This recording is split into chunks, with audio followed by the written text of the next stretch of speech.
कम पड़ेगी, प्रातिनिधिक स्तर पे करो, क्योंकि सब लोग तो यहाँ हाजिर भी नहीं होंगे। और कितने हमारे भाई लोग, चलिए हमारे उगड़े साहब चले गए, उस उपोषण मंडप में आते थे, कल उनको देवाज्ञा हुई। तो ये जो है ऐसे कई लोग हैं जो यहाँ अनशन करते करते ही हमारे साथ छोड़ कर चले गए, और फिर भी हमारा आंदोलन जारी है। ये आंदोलन एक युद्ध से कम नहीं है। युद्ध में अगर कोई सैनिक मरता है साथ में लड़ने वाला, तो उसको छोड़ के आगे आगे वाले लड़ाई की तरफ देखना पड़ता है। हमारा भी वैसे ही है। लेकिन ये सब आंदोलन जब हो रहा है तो ये किस लिए हम कर रहे हैं? आज का ये कार्यक्रम, दाभाडे साहब, आज का ये कार्यक्रम इसलिए है कि सरकार को थोड़ी सी अकल आ जाए, उनको संवेदनशीलता आ जाए, वो देखे कि इतने लोग इतने सालों से 7 सालों से यहाँ बैठे हैं और उनको अभी तक उनका हिसाब किताब नहीं हो रहा है। ये उनको थोड़ी शर्म लगे, लाज लगे और संवेदनशीलता उनमें आ जाए, इसलिए ये आंदोलन। मैं आपको कहता हूं, आज आपने बुल्डाना में मोर्चा निकाला, ये आंदोलन की शुरुआत होगी। कल से पूरे भारत में मोर्चे निकलेंगे, ये 7 साल के पेंशन के उपलक्ष्य में निकलेंगे। कल से हर जिले में, हर राज्य में मोर्चे निकलेंगे। वो इसलिए निकलेंगे कि बुल्ढाना के आंदोलन को 7 साल हुए और सरकार अभी तक हिसाब किताब कर रही है। हिसाब किताब करना हमें भी आता है। हम बूढ़े हुए तो क्या हुआ, हम जिंदा है और ये हम साबित कर सकते हैं। बराबर है, बराबर है।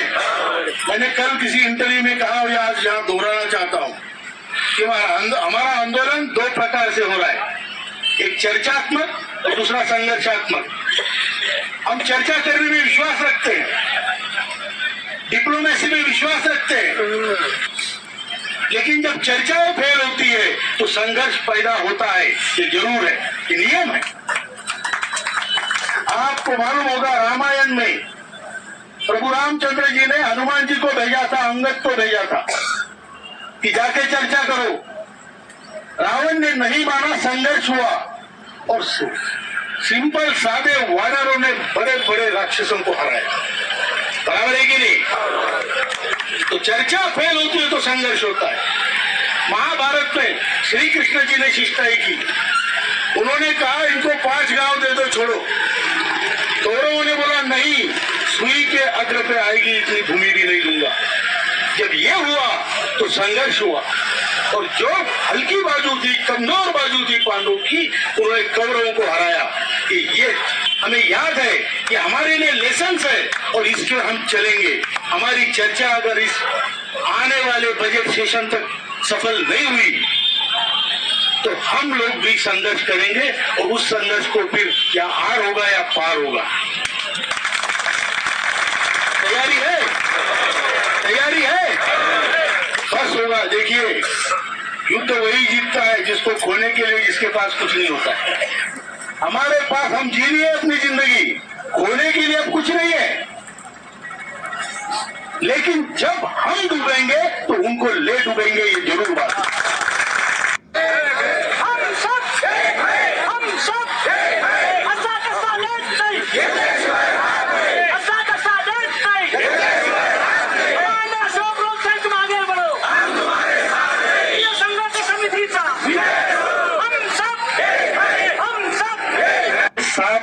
से लगातार 7 साल से क्रमिक अनशन हो रहा है। क्रमिक अनशन मतलब दिन रात, चाहे धूप हो, ठंड हो, बारिश हो। ये आप जो झोपड़ी देख रहे हैं, ये झोपड़ी में EPS 95 नाम के यज्ञ की धुनी लगी है। जैसे हमारे पहले संतों के, पीरों के इसमें धुनी लगती थी, वो धुनी यहाँ पर जल रही है। ये हमारा यज्ञ है और संपूर्ण भारत इस धुनी से प्रेरणा लेता है। संपूर्ण भारत। लोग सोचते हैं कि जब ये लोग, हमारे इतने उम्र के लोग अगर सुबह शाम यहाँ बैठकर ये तपस्या कर सकते हैं तो हम क्यों नहीं कुछ कर सकते। और इसलिए पूरे देश से प्रेरणा जागृत होती है। यहाँ पर एक आदमी नहीं, क्रमशः कई लोग बैठते हैं। 7 सालों में हजारों लोग यहाँ पर बैठे होंगे। इसलिए मैंने संभाजीनगर टीम को बोला कि आपकी 25 साल यहाँ कम पड़ेगी। हमारा आंदोलन जारी है। ये आंदोलन एक युद्ध से कम नहीं है। युद्ध में अगर कोई सैनिक मरता है साथ में लड़ने वाला, तो उसको छोड़ के आगे आगे वाले लड़ाई की तरफ देखना पड़ता है। हमारा भी वैसे ही है। लेकिन ये सब आंदोलन जब हो रहा है तो ये किस लिए हम कर रहे हैं।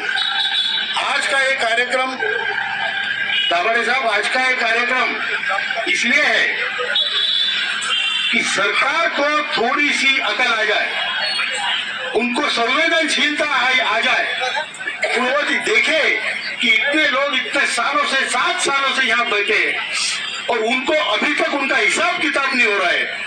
ये उनको थोड़ी शर्म लगे, लाज लगे और संवेदनशीलता उनमें आ जाए, इसलिए ये आंदोलन। मैं आपको कहता हूं, आज आपने बुल्डाना में मोर्चा निकाला, ये आंदोलन की शुरुआत होगी। कल से पूरे भारत में मोर्चे निकलेंगे। ये 7 साल के पेंशन के उपलक्ष्य में निकलेंगे। कल से हर जिले में, हर राज्य में मोर्चे निकलेंगे।